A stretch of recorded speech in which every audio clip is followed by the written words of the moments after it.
Well, hello, everybody, and welcome to this episode of HCTalk. As always, I'm your host, Lance Gormley. Our guest on the program today is Cameron Becker, who is the committee chair for the Newton Mexican-American Athletic Club. Yep. But many people would know it as the Newton Mexican-American Men's Fast-Pitched Softball Tournament. Yeah. Am I right? Yeah, it's a mouthful. Yes, I got it. All right. I was sweating, and I was thinking, oh, man, I need to study this. I need to make sure that I say this right. I got one chance at it, right? So, okay, well, I appreciate you coming out on the program. Yeah, absolutely. I know we're kind of short and the time that we're going to do the interview, but sometimes that's better anyway because people can see it and they don't lose track of it, right? Yeah. But this tournament is coming up this very next week, for the July 4th weekend. And I'll ask you a little bit more about specific dates and times and whatnot. Yeah. But one thing we always do on this program, Cameron, so I know if you've seen it, we talked a little bit. You have watched one, maybe two in your life here, but we always just want to get kind of a brief bio about who you are. Yeah. Are you a lifelong Newtonian? Where'd you go to school? If you want to send a shout out to a specific elementary school or something like that,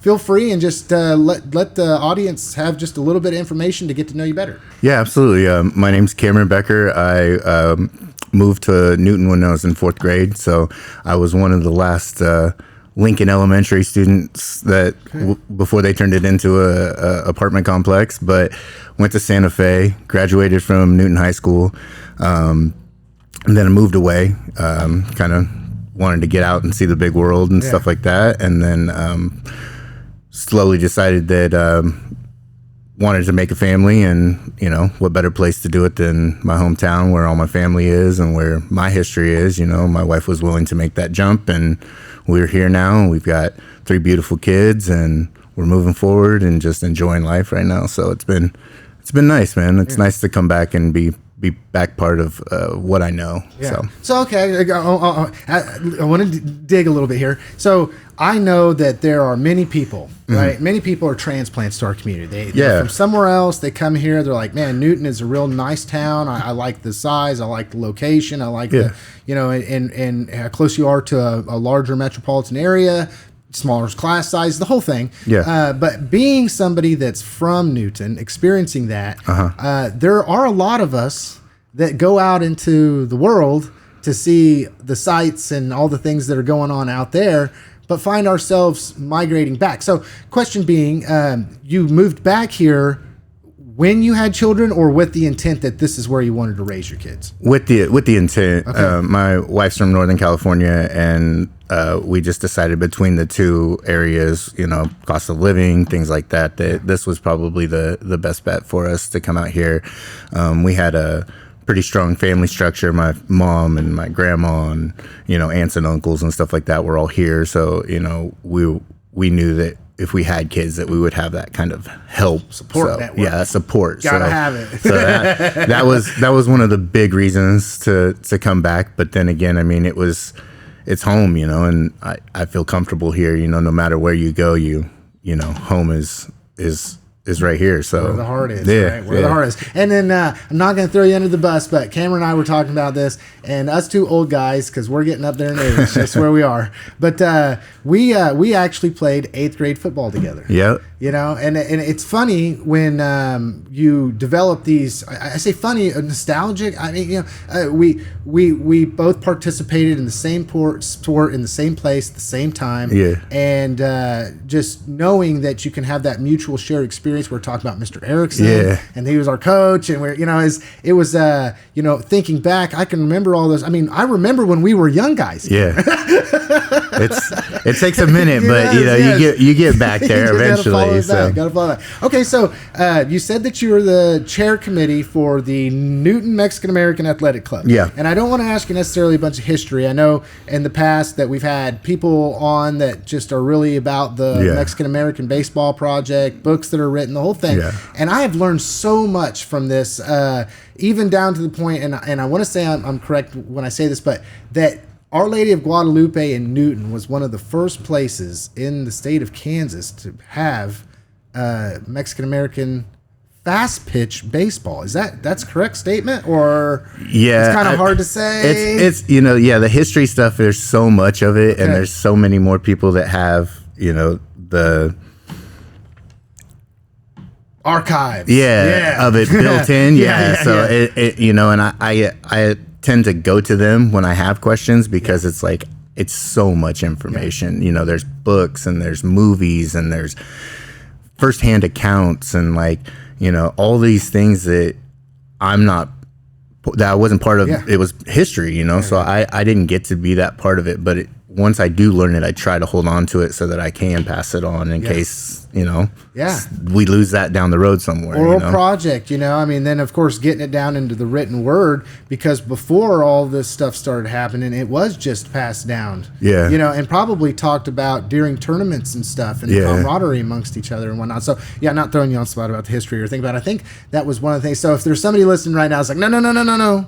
There was somebody else in Kansas. Blame it on me. Don't blame it on Cameron. No, I know. That's my bad. Okay, so you're the chair. You're the committee chair. Yeah. All right. So, how did you wind up getting involved in this? I mean, it's 77 years and running, right? Absolutely. So for many years, have you been familiar with this tournament? Oh, yeah. And so how many? What?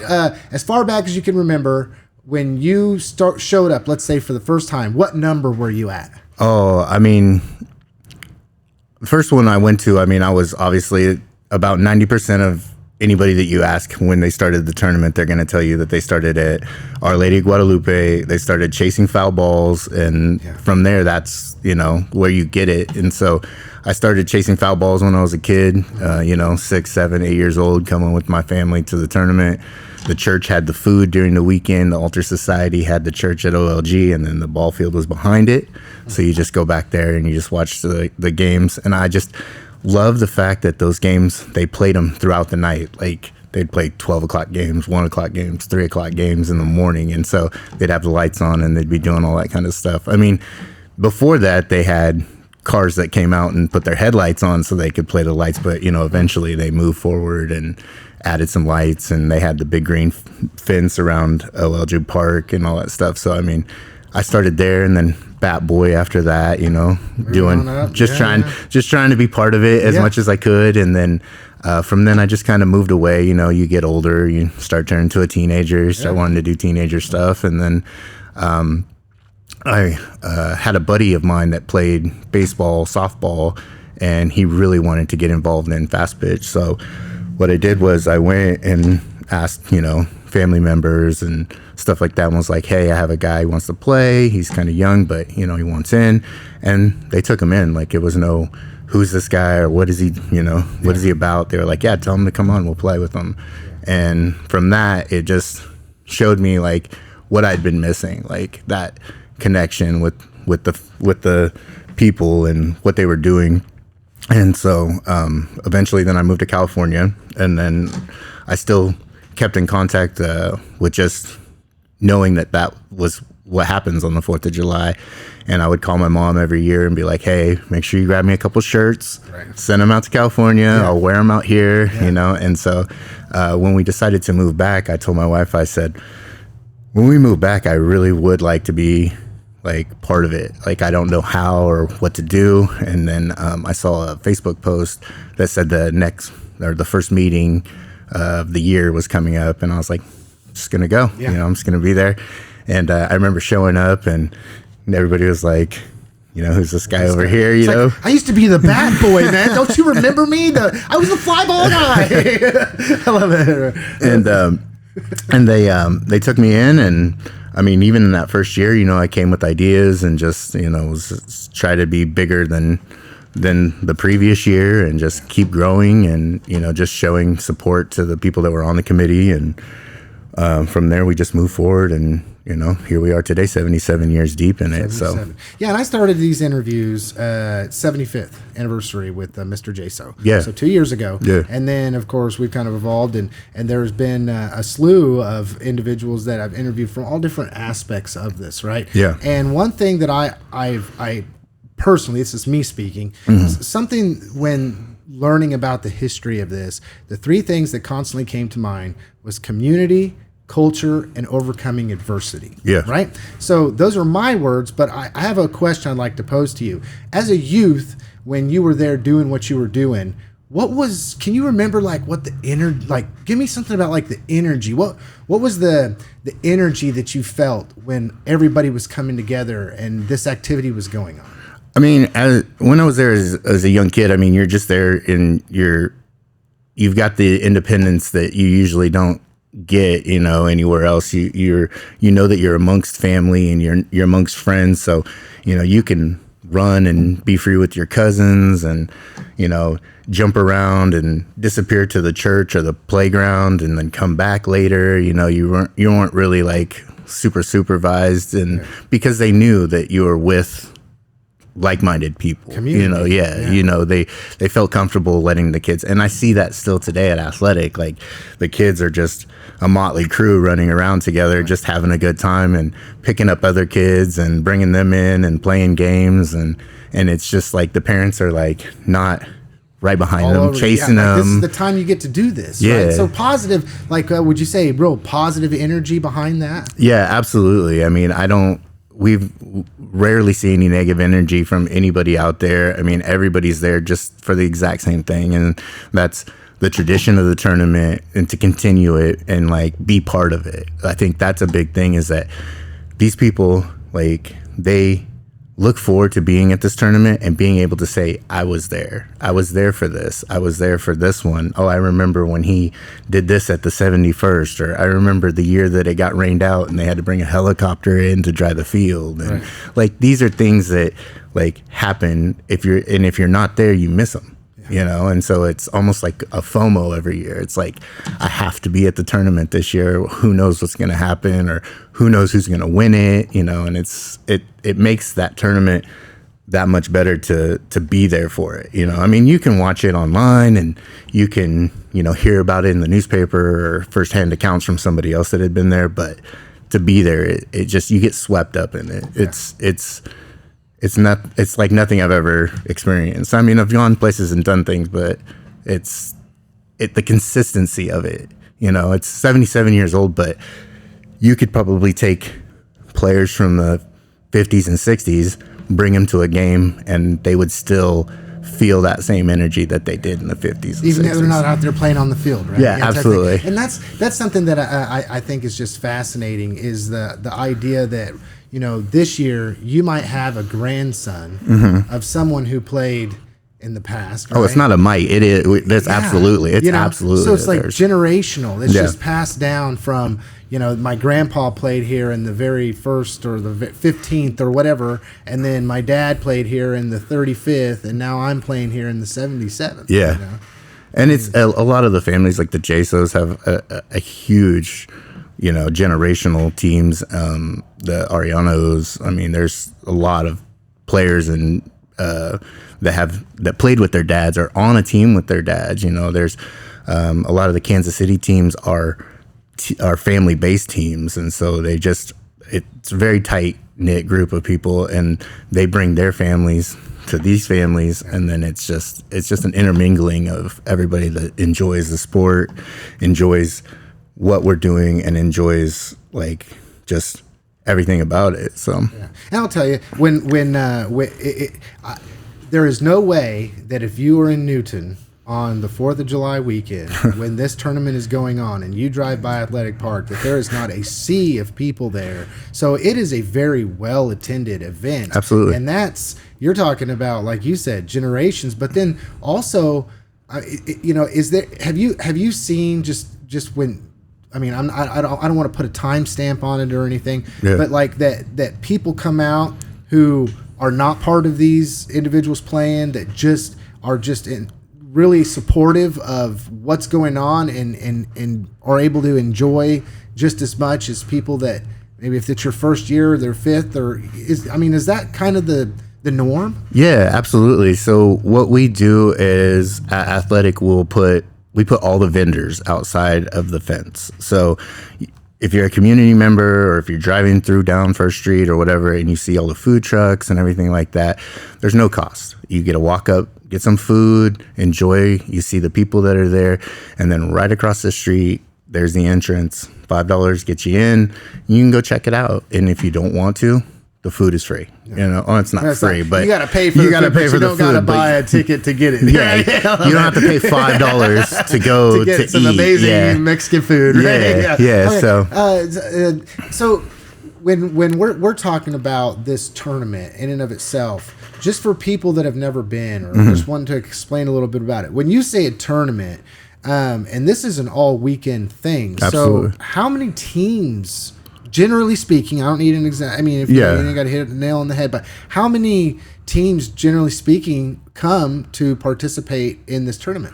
So, I mean, I've been a part of years where we've had 16 teams, and this year we have 10 teams. So, I mean, it's usually about anywhere between 8 to 14 teams any given year. I mean, obviously the 0s and the 5s, we tend to get more teams because, you know, it's the 75th or the 80th or the 85th or the 65th, you know, they want to be part of that year, you know, and they'll put together teams that usually some guys will be like, I haven't played in a couple of years, but it's the 80th or it's the 75th and I want to be part of it. So we'll get more teams on the 0s and 5s, but in between years, I mean, there's tournaments now that you'll see on Facebook that are not putting on their tournament because they can't get teams, you know, and that, I mean, it's so scary to see that because fast pitch is dying out in certain areas, and we've got to keep it going. So we try as hard as we can to make sure that the players are taken care of, the fans are taken care of.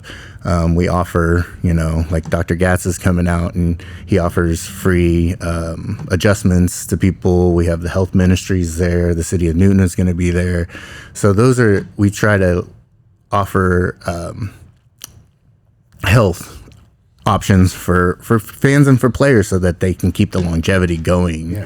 You know, I mean, if you hurt yourself and you blow out a knee, you might not come back next year, you know, and so we want to make sure that everybody's happy and healthy, and we can continue to do this year in and year out. Yeah. Okay. So, you know, you mentioned some community partners. That's what I'll call as far as like the city of Newton, Choose Newton, Dr. Gatz, these other individuals that come out, or entities or organizations, the food trucks. Has that part stayed consistent or grown? I mean, I know you said sometimes teams, but are you seeing that there still is a strong community in Newton that is supporting of this tournament? Oh, absolutely. I mean, all of our sponsors, when you drive by that fence and you see 25, 30 banners on the side of those fences, a large percentage, I would have to say 90% of those people are local businesses. And I mean, I go out and I get sponsorships from them every year, and I walk in the door and they're like, oh, it's that time of year again. You know, it's hard to get them to say no once they're in, because they realize what they're a part of. And the food truck stuff and everything, I mean, obviously we started with the 4-H building just selling Mexican food, and then we slowly picked up Wings and Tails outside, but Wings and Tails has retired, so we had to find a new barbecue business to come in. But yeah, we offer, you know, up to 6 or 7 different options of food trucks and different types of food out there. So like I said, we're trying to cater to the fans too, because, you know, a lot more of these players now are traveling with their families rather than just a car full of players showing up to a game. They're coming with their families, their wives, their kids, their, you know, obviously now their grandparents and stuff like that want to watch their grandkids play and stuff like that. So we have to know that the fan is just as important as the player, because they're there too. They're there the entire weekend with them. They're not going anywhere. They're sacrificing their 4th of July to be there. So we have to at least understand that they're there for a reason too. So we try to give them as many options as we can. Yeah. Well, and you gotta have spectators to I mean, you know, you're not gonna go out there and play as like nobody's around here, you know. So there's that two-sided engagement, right? Like you're talking about as far as the players playing and then the fans wanting to watch the players play, and then the community there and the culture there. So as far as your role just in the Newton Mexican American Athletic club. Yeah.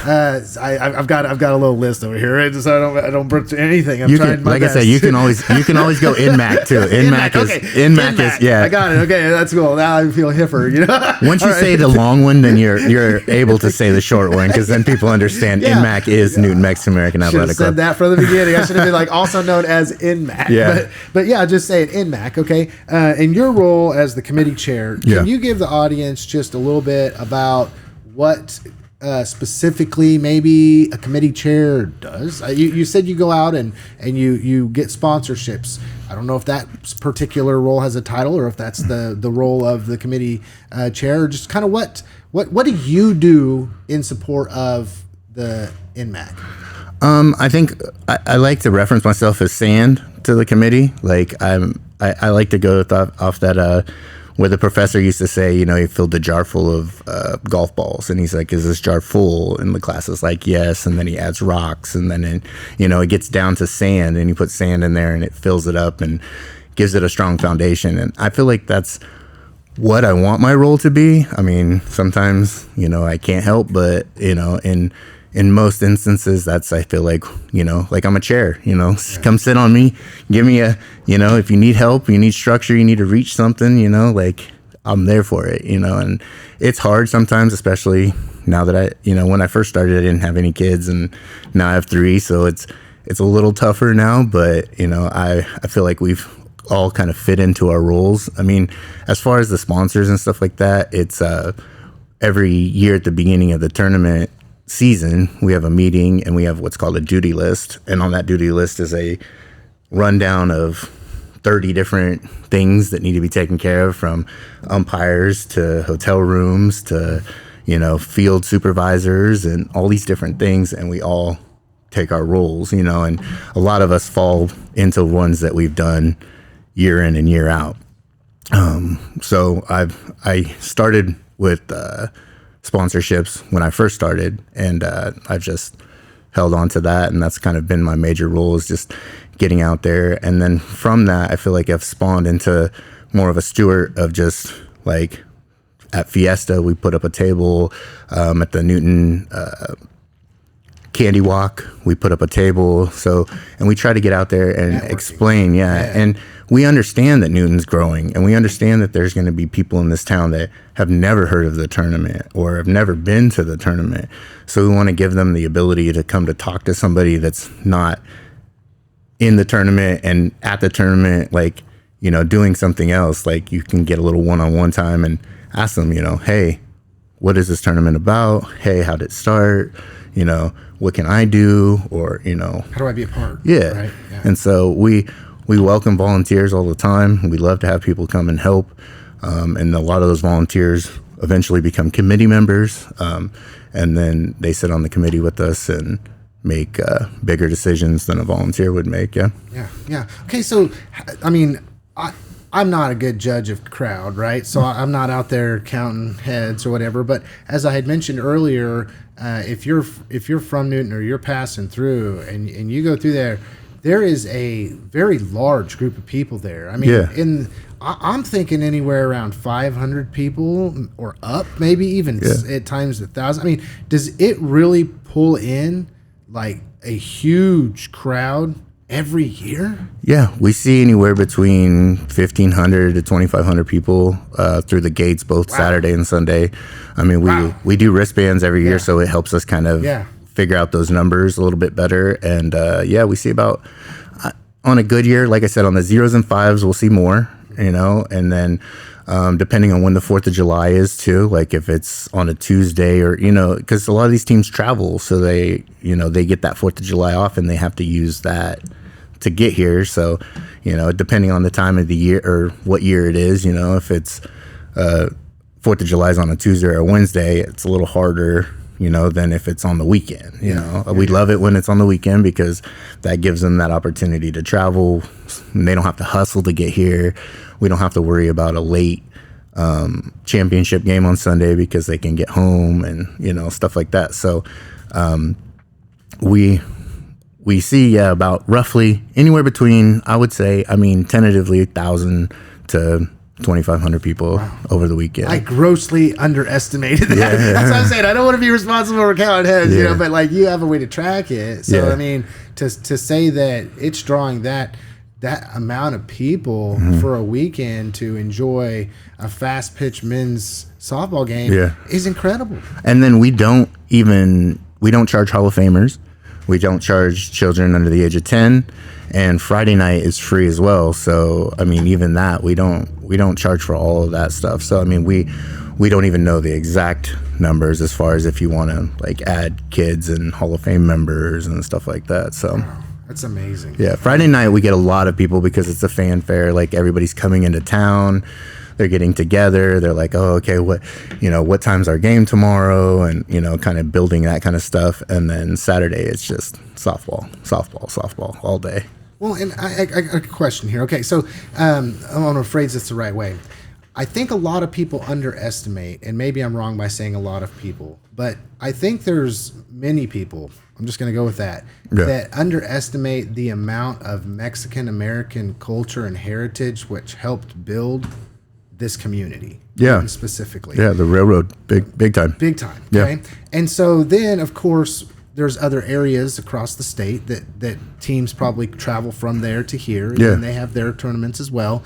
Do you find that this is a great opportunity for Mexican-American heritage to be celebrated in our community and stories told that not necessarily revolve around softball or fast pitch baseball, but just to tell the individual stories of the people that chose that extracurricular activity to be a part of, but their life, right? Yeah. Well, the whole tournament, I mean, from my history, knowing it, a lot of it came from the guys coming back from World War II and coming back, and they wanted something to do.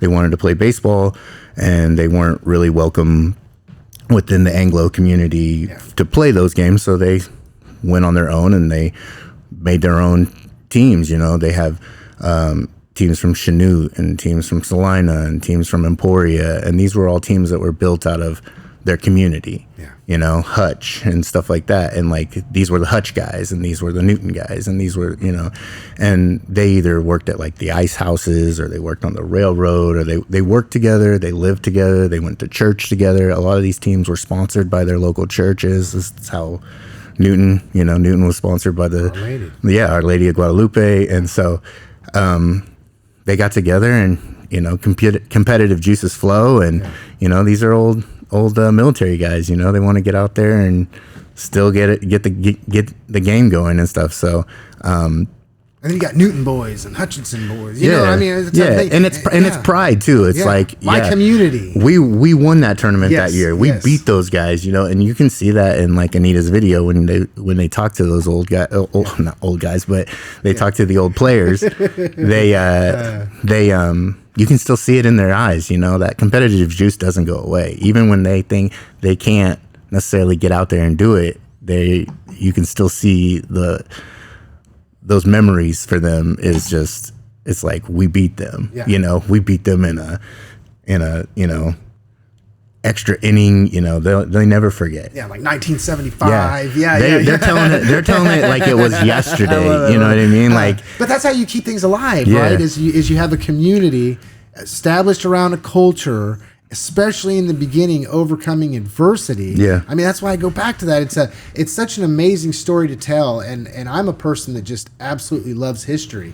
And although the focus, right, is on this tournament itself, you're bringing people from all over that had mutually shared experiences. They were all dealing with, generally speaking, the same type of adversity, and the community just pulled together in a way in which it's still running today. I mean, it didn't go away, you know. And we there's we put it on the 4th of July to celebrate being Americans, you know, and being here, and this is our country, and this is where we decided to be and what we decided to become, you know. So that's why we have it on the 4th of July. It's like we're Mexican American, but we are American as well, and like we want to be part of everything else that's going on, even though we may have not been part of it in the beginning. we're still here and we're still welcoming to everybody, and we still want everybody to be welcoming to us, and I think it's an amazing tournament to have, and I think the timing of it on 4th of July and just the celebration of America and, playing freedom, man. It's not necessarily America's game, baseball, but it's softball, man, and we're out there and we're doing it and we love every minute of it. So okay, so if I'm somebody, you've mentioned a few different things, and I just kind of want you to bring it together, condense it all into one. Yeah. I know so far it's $5 for a ticket, right, for a wristband. Yeah, Friday and Saturday, or Saturday and Sunday. Saturday and Sunday. Yeah. But so just give me a rundown of this kicks off on Friday at what time? I mean, of course, this Friday because this happens to be the 4th, right? Yeah, the 4th. So this Friday. We'll start at 5:00. Vendors will start opening up and having food. From 5 to 5:30 is just kind of a mingle time. 5:30, we're going to have the Azteca dancers from the local high school and even some of the older dancers that have come back. We'll come back and dance at 5:30 and then just kind of have a pre-game show, just mingle. Like I said, the gates are open so you can go in and out. You can do whatever you want. And then 6:00, we start with the national anthem. Ashley Renshaw is going to come and sing the national anthem for us. And we're going to do scholarship winners. We have 4 different scholarship winners that won $500 each to go to first school this year. They're all high school graduates this year. We also have a award that we're giving to the family of Anthony Gomez. He passed away this year. He was on the committee with us. We're going to give him, his family, just some accolades just to say, how much he was part of the tournament and how much he meant to all of us. We've got the Hall of Fame inductees. We've got the proclamation that we got from the city that we're going to have somebody come out and read. And from there, we do what's called the Old Timers game, which is like anybody that's the old timers that wants to get out there, couple innings, it tends to be Newton versus away, but they get them all out there. And then after that, we started this last year, and I think it's an amazing event. Is the 40 and over game. That game is open to anybody. Anybody can come out. We'll put you on a team. We'll get you sighted on what side you're going to go on, and then we just come out and we play a game. And we say that it's fun, but we're going to keep score. By the second inning, those guys have that competitiveness in them, and they want to start playing a little bit harder, a little bit tougher, sliding a little bit more. So, and it gives opportunity for either guys that don't think they can play all weekend, because it's tough. You're playing, 5, 6, 7 games that weekend, So some of those guys just can't do it anymore, but they still want to get out there and touch grass. So we offer the 40 and over game.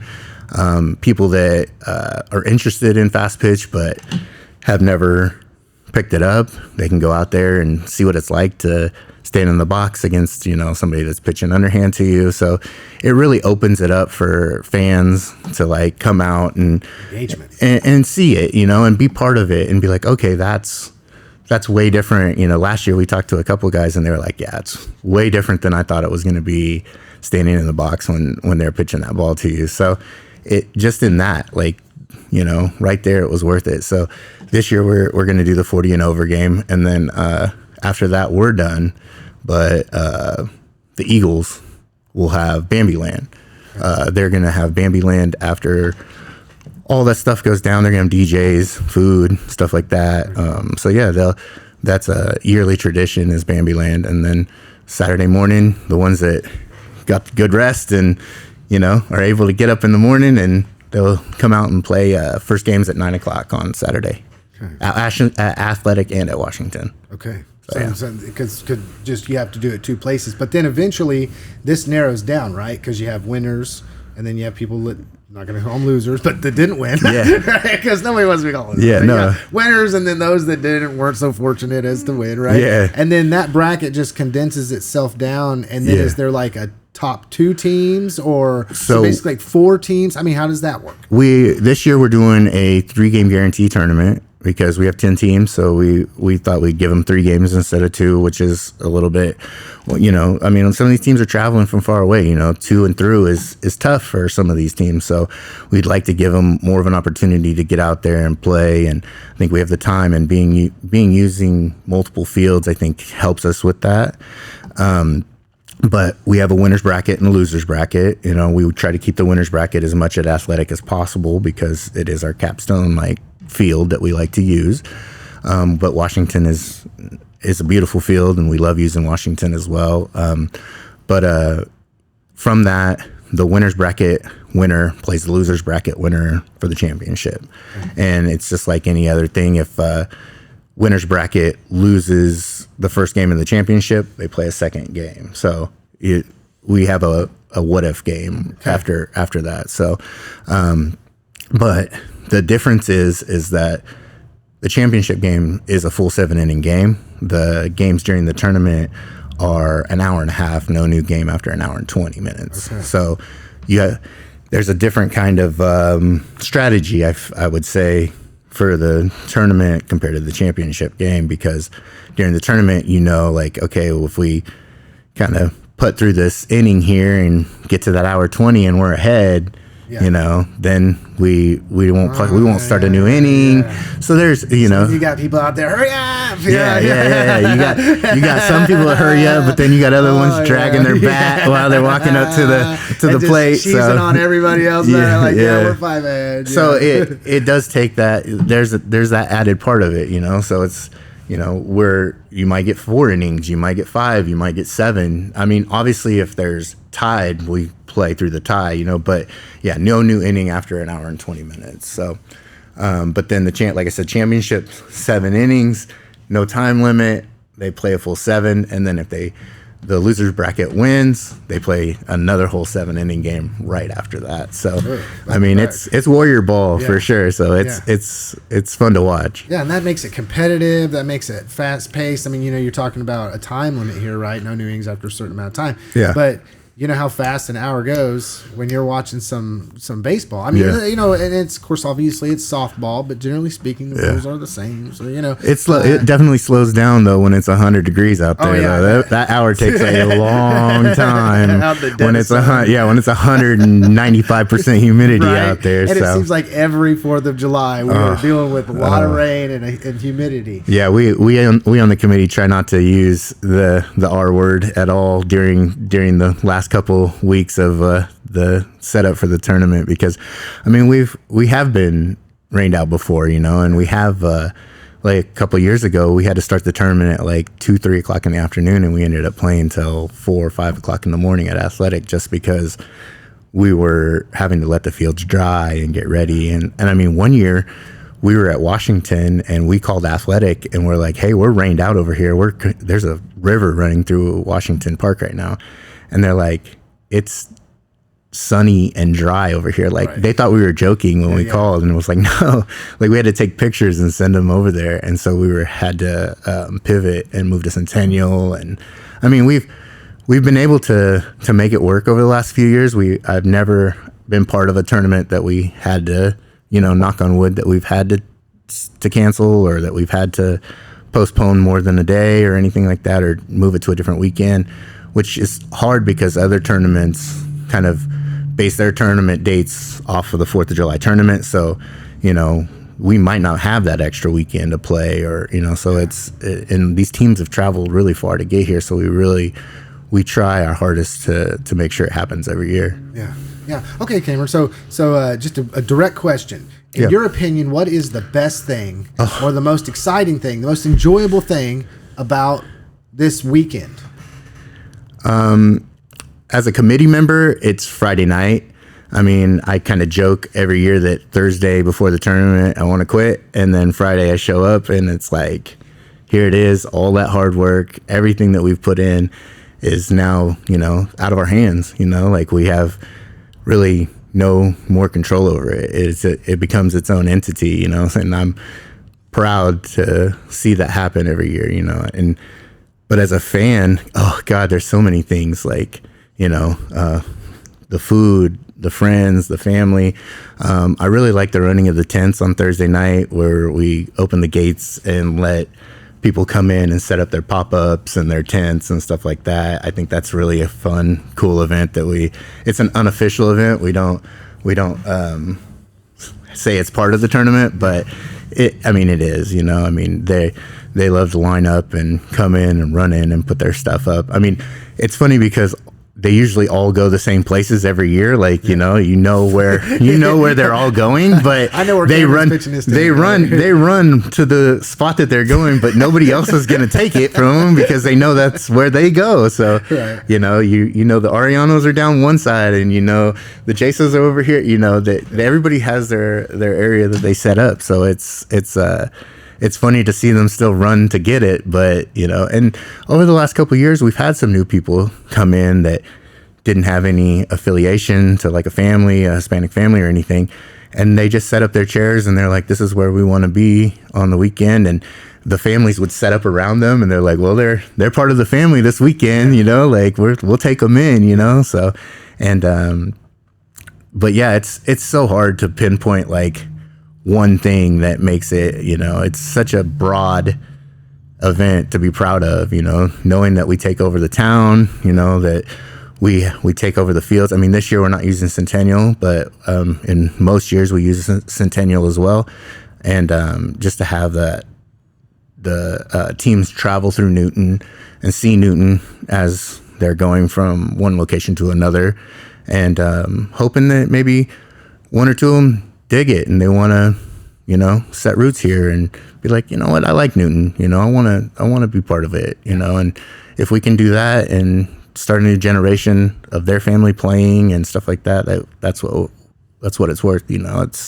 That's why we do it. Yeah. So, and I gotta say, I like the merch. Yeah. I like the merch. You're repping the merch. Yeah. And somebody goes to great lengths every year. It's slightly different each year to year, right? Yeah. So somebody's going in there and they're graphic designing that. They spend a lot of work and a lot of effort on it. I'm sure that's a fundraiser for you all. Yeah. So kind of pop your shirt so you can see the merch there, what you can get. There's also a mug or a tumbler, right? Yeah. Call it. How does somebody reach out? Do you got to go to the tournament specifically to buy that? What do you, can you reach out on Facebook? I mean, is there online buys? Like, how do you, if you want to just support through getting a t-shirt or buying a tumbler, knowing that that's going towards supporting, even if you can't make it, or if you can make it or whatever, how do you do that? So every year we get, people ask, can you hold us a shirt or can you ship us a shirt or not? We live in Arizona now, and it's hard because what we really try to do is keep the tournament shirts at the tournament, and it makes it to where you have to come and get one, or, you have to send somebody there. I lived in California for 12 years, and over those 12 years, I've got every shirt from those years. I've got every shirt from the 56th annual till this year. So, and I have them all in a t-shirt frame, and they're all hung on my wall.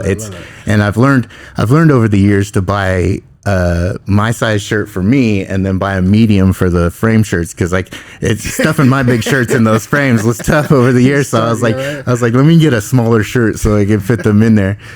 People have offered to make quilts out of them and stuff like that, but I know that they would have to cut the shirts up, and then it's not something that I want to do, So I've got that's my collection, and I mean other people have different collections and stuff, but they're different every year. The only thing that stays the same is on the back we write that it's home of Newton, Kansas is home of the longest running Mexican American fast pitch tournament in the United States or in the country. I think we have 1 year, I think the 66 was like the only year that we didn't put it on the back for some reason. I don't know if it just fell through the cracks or whatever, but that was the 1 year that I know that we don't have it on the back. But yeah, every year we do a contest. Every year we put it out there to the community. We ask them if they want winner takes $150. Okay. And then we put their image on the shirt. Mr. Elias has had fair share of shirts. So yeah, he's done a lot of shirts. He did the 75th. He did 76th, I think. And then this year was actually I submitted this design. Very cool. This year, and so I was really proud of that. The fact that I got my design used, which was really cool. So one of my shirts is actually going to be hanging up on the wall, which is nice, you know. Yeah. But we've also had Heather Torres won one year. So we've had our fair share of people that have put their designs in, and we hold older designs, you know, just to see if it comes through the next year or the following year. So every year we break out the big folder of designs, and we go through them, and we vote as a committee, and we pick a shirt, and that's the one we go with. So very cool. Yeah, it's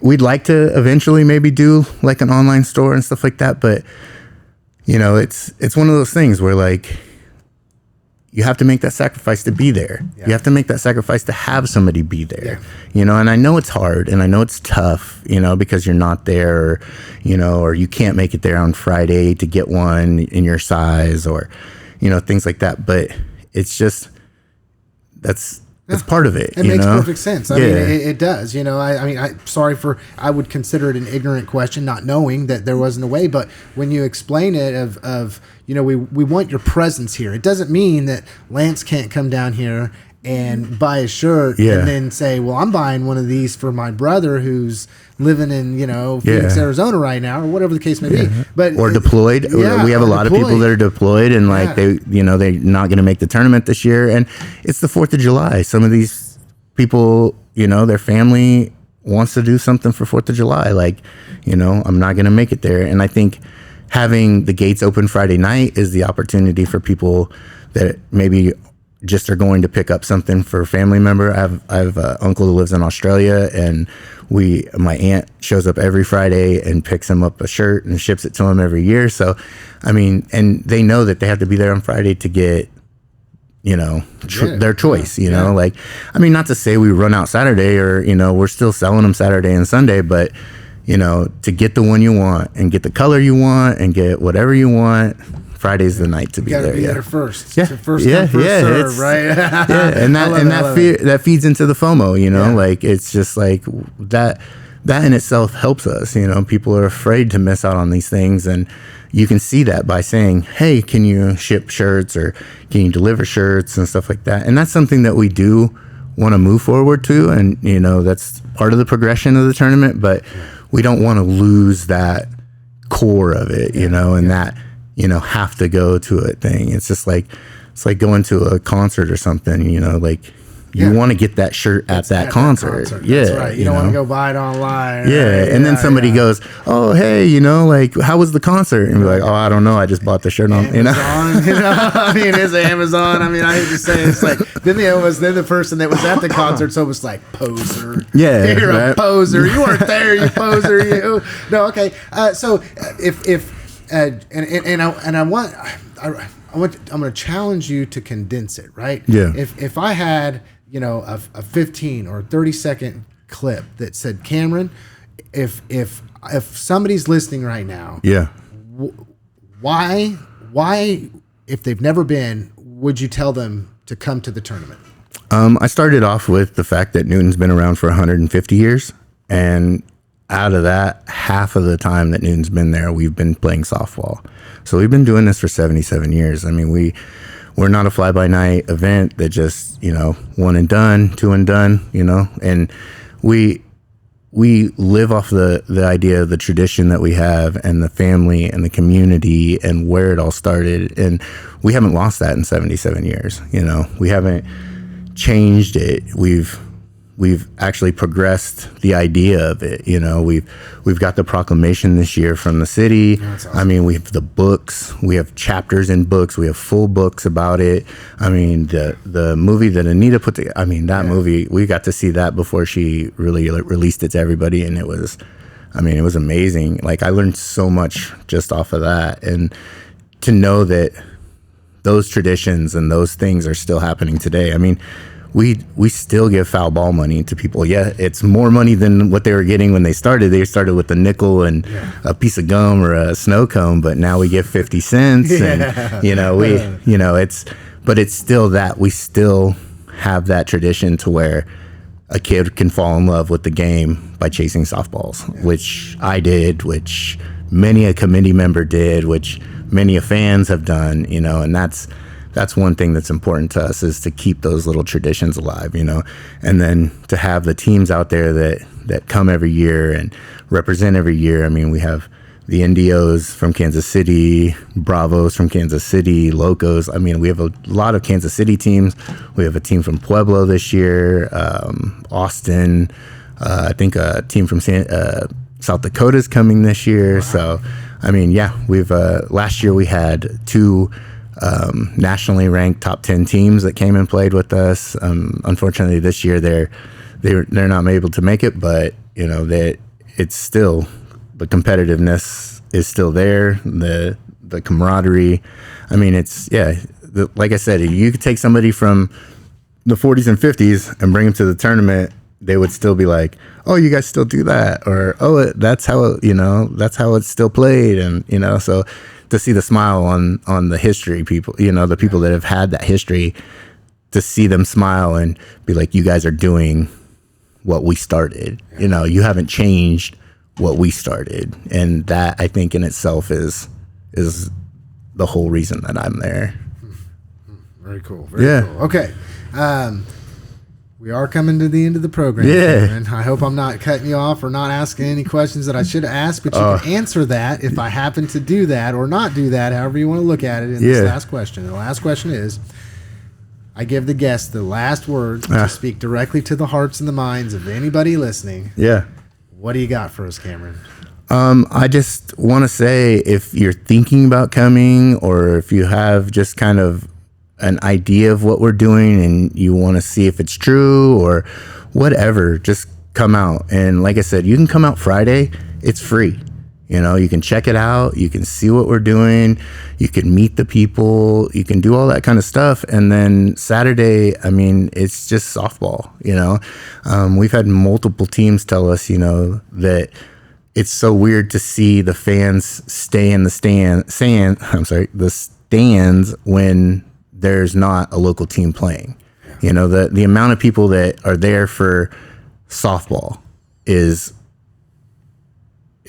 about 90% of the people. Like they're there to watch a good game, and they're there to be like, oh yeah, I saw those guys play earlier today, and that pitcher is really good. I want to watch him play again. Like, it's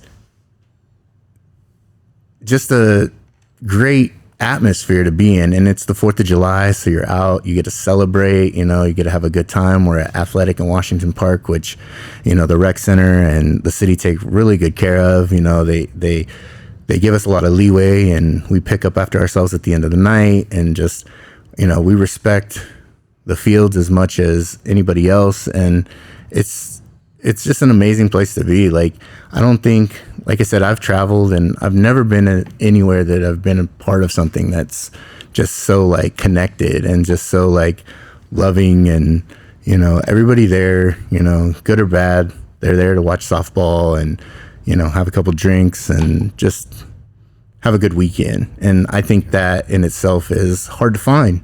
You know, a lot of times, a lot of events are based off of profit, or, you know, what they think they can provide to a community, and we don't. Somebody set the road map for us a long time ago, and we're just continually driving down that road. I mean, yeah, we might add an extra lane to it, or, you know, some new shoulders to it or something like that, but the road is still the same. And I don't think we will ever change that, and I don't want to ever be part of any changes to that, you know. So I hope that, you know, when my kids grow up, they, you know, are putting on the 100th or being part of the 100th, and, you know, I can sit back and watch them enjoy it as much as I did, you know. Yeah, God willing, we'll be around. You know? Yeah, God willing, we'll be around for. Yeah, I mean, it's not that long ago. What is that? 25 years or something like that. Yeah. We'll make it. Yeah, I hope, maybe, whatever. You know, God willing. Okay. Yeah, right. Yeah, no. I just want to tell you that I really appreciate you coming on the program. And sharing your heart and this organization and everything that it has. I just continue to learn more and more and more about a subject that I just didn't know a lot about, and I just appreciate it. I appreciate you, as well as I know other people are most likely listening who've been on the program before to talk about the different things. That I hope I did them right. You did them some justice. I'm going to tell you right now, you did. My God, you did a great job. And I just want to say that, like, it's not me, it's we, and I live that mantra 100% with the committee. I mean, those people put in as much or more work than I do, and they're willing to sacrifice their time all year round to get to this place. And I mean, they're the core of the committee. I consider a second family. Like, they're just great people, and a lot of them have been part of the committee a lot longer than I have, but they've embraced my ideas. They've embraced what I've brought to the table, and I love that. And I know anytime I go out, I talk a lot for the committee, but when I get asked questions, I'm always like, it's not me, it's we. I have to take this back to the committee. We have to talk about it. We have to be, it's never a thought in my head to make a decision without using the committee, because they were the ones that brought me up, and they're the ones that I continue to work with on a yearly basis. So yeah, I love those guys. So they're great people. It's a community and a culture, and a culture and a community. Love it. Yeah. Love it. All right, everybody. Thank you for listening to this episode of HC Talk. As always, I was your host, Lance Gormley, and our guest on the program today was Cameron Becker, who is the committee chair for the Newton Mexican American Athletic Club, also known as N.M.A.A.C. Yeah, there we go. You got it. Good job. All right, love it. Have a good one, everybody.